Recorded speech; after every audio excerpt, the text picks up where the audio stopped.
All India lawyers union Tripura রাজ্য কমিটির উদ্যোগে ভারতের গণতান্ত্রিক প্রতিষ্ঠানসমূহ কি তাদের কার্যকারিতা হারাচ্ছে এই বিষয় নিয়ে একটি সেমিনার অনুষ্ঠিত হয় মুক্তধারা অডিটোরিয়ামে।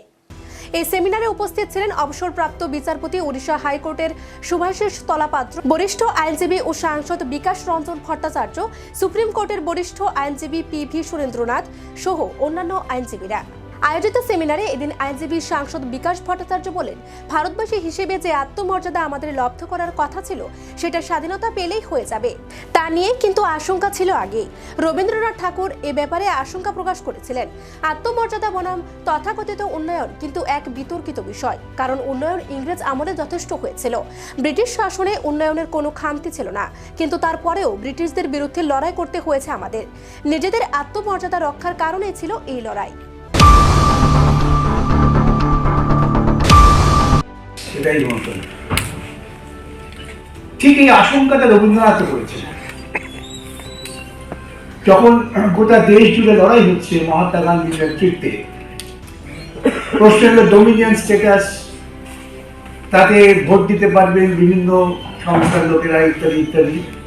তো রবীন্দ্রনাথ তখন লিখছেন, তোমরা যদি ভোট দেওয়ার মধ্যেই নিজেদের সন্তুষ্ট করতে চাও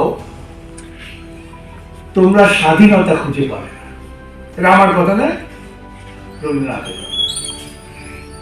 তাহলে ভারতবর্ষের যে স্বাধীনতা সংগ্রাম, সেই সংগ্রামের প্রেক্ষিতে কিন্তু তৎকালীন এইরকম যারা চিন্তাশীল চিন্তাবিদ তারা এই নিয়ে আশঙ্কা প্রকাশ করেছিলেন।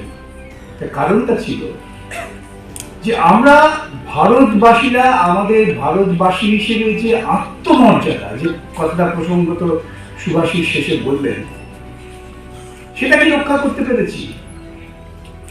এবং এই আত্মমর্যাদা বনাম তথাকথিত উন্নয়ন, এটা একটা বড় প্রশ্ন ছিল।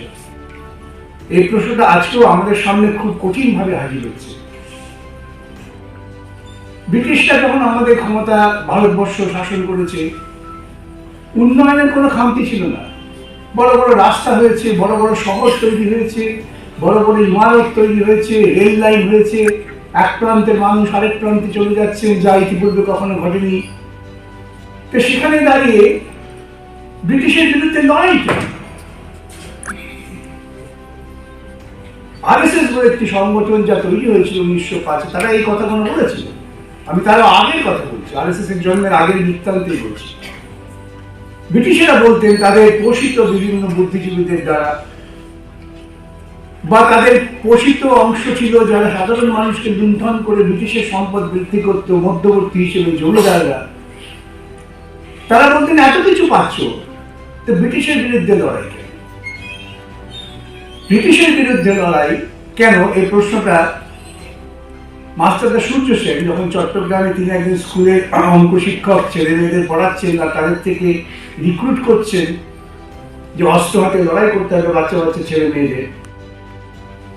তো তার প্রথম রিক্রুট ছিলেন অনন্ত সিং, গণেশ ঘোষ।